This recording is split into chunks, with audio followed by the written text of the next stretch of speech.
ನಮ್ಮ ವಿಷ್ಣುವರ್ಧನ ಅವರು ಇವರ ರಿಯಲ್ ಹೆಸರು, ಇವರ ನಿಜವಾದ ಹೆಸರು ಬಿಟ್ಟಿದೇವ ಅಂತ. ಯಾಕಂತಂದ್ರೆ ಇವ್ರಿಗೆ ಹೇಗೆ ವಿಷ್ಣುವರ್ಧನ ಅನ್ನೋ ಹೆಸರು ಬಂತು ಅಂತಂದ್ರೆ ಇವರು ಜೈನಿಸಂನ ಫಾಲೋ ಮಾಡ್ತಾ ಇದ್ದಂಥವ್ರು. ಆದರೆ ಇವರು ರಾಮಾನುಜ ಅಂದರೆ ತತ್ವಜ್ಞಾನಿ ರಾಮಾನುಜರ ಅಂದರೆ ಹಿಂದೂ ತತ್ವಜ್ಞಾನಿ ರಾಮಾನುಜರಿಂದ ಪ್ರಭಾವಿತಕ್ಕೊಳಗಾಗಿ ಅಂದರೆ ರಾಮಾನುಜರಿಂದ ಪ್ರಭಾವಗೊಂಡು ಇವರು ಅಂದರೆ ಹಿಂದೂ ತತ್ವಜ್ಞಾನಿ ರಾಮಾನುಜರಿಂದ ಇವರು ಪ್ರಭಾವಿತರಾಗಿ ಇವರು ವೈಷ್ಣವೈಟ್ ಅಂದರೆ ಇವರು ವೈಷ್ಣವಿಸಮ್ಗೆ ಇವರು ಕನ್ವರ್ಟ್ ಆಗ್ತಾರೆ. ಅಂದರೆ ಇವರು ಜೈನಿಸಮ್ ಅಲ್ಲಿ ಇದ್ದವರು ವೈಷ್ಣವಿಸಮ್ಗೆ ಇವರು ಕನ್ವರ್ಟ್ ಆಗಿದ್ದಾರೆ ಅಂತ ಹೇಳ್ತಾರೆ ಇತಿಹಾಸಕಾರರು.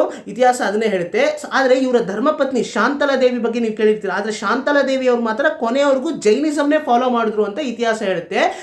ನೋಡಿ, ಒಂಥರ ಇದೊಂದು ಟ್ವಿಸ್ಟ್ ಅಂತ ಹೇಳ್ಬೋದು. ಸೊ ಇನ್ನೊಂದು ಕಡೆ ಶಾಂತಲಾದೇವಿ ಅವರು ಪ್ರಸಿದ್ಧ ಅಂದರೆ ಜನಪ್ರಿಯವಾದಂತಹ ಒಬ್ಬ ಭರತನಾಟ್ಯ ನರ್ತಕಿಯವರು.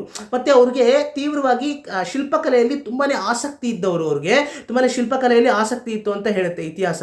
ನೋಡಿ, ಅಂದರೆ ಆಗಿನ ಕಾಲಘಟ್ಟದಲ್ಲಿ ಭರತನಾಟ್ಯ ಶಾಂತಲಾದೇವಿ ಅವ್ರ ಬಗ್ಗೆನೇ ಒಂದು ಬುಕ್ ಎಲ್ಲ ಇದೆ ಅಂತ ಹೇಳ್ತಾರೆ. ನನಗೆ ಅಷ್ಟೊಂದು ಮಾಹಿತಿ ಇಲ್ಲ ಸ್ನೇಹಿತರೆ. ಖಂಡಿತ ಇದ್ರ ಬಗ್ಗೆ ಎಲ್ಲ ಇನ್ನೂ ಹೆಚ್ಚು ತಿಳ್ಕೊಂಡು ನಿಮಗೂ ಕೂಡ ತಿಳಿಸೋದಕ್ಕೆ ಪ್ರಯತ್ನ ಪಡ್ತೀನಿ.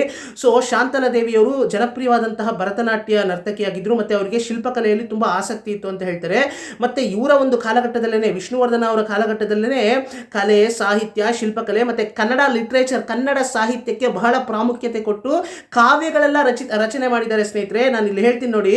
ಅಂದ್ರೆ ಇಲ್ಲಿ ಇವರ ಒಂದು ಕಾಲಘಟ್ಟದಲ್ಲಿ ಇವರ ಆಶ್ರಯದಲ್ಲಿದ್ದಂತಹ ಮಹಾಕವಿ ನಾಗಚಂದ್ರ ಅವರು ರಾಮಾಯಣವನ್ನ ಜೈನ್ ವರ್ಷನಲ್ಲಿ ರಾಮಾಯಣವನ್ನ ರಚನೆ ಮಾಡ್ತಾರೆ.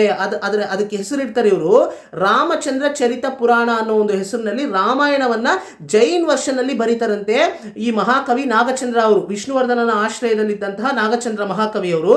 ನಂತರ ಅವರೇ 24 ತೀರ್ಥಂಕರರು ಅಂತ ಹೇಳ್ತಾರಲ್ಲ ಜೈನಿಸಂನಲ್ಲಿ, ಆ 24 ತೀರ್ಥಂಕರರಲ್ಲಿ 19ನೇ ತೀರ್ಥಂಕರರ ಬಗ್ಗೆ ಒಂದು ಕಾವ್ಯವನ್ನ ಬರೀತಾರಂತೆ. ಅಂದ್ರೆ ಆ ಕಾವ್ಯದ ಹೆಸರು ಮಲ್ಲಿನಾಥ ಪುರಾಣ ಅಂತ. ಸೊ ಟೋಟಲ್ 2 ಕಾವ್ಯ.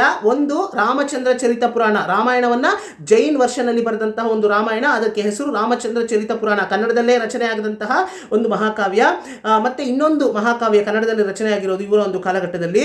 ಅದು 19ನೇ ಜೈನಿಸಂಗೆ ಅಂದ್ರೆ ಜೈನ್ ತೀರ್ಥಂಕರರು 19ನೇ ತೀರ್ಥಂಕರರ ಬಗ್ಗೆ ಬರೆದಂತಹ ಮಲ್ಲಿನಾಥ ಪುರಾಣ, ಇದು ಒಂದು ಮಹಾಕಾವ್ಯ.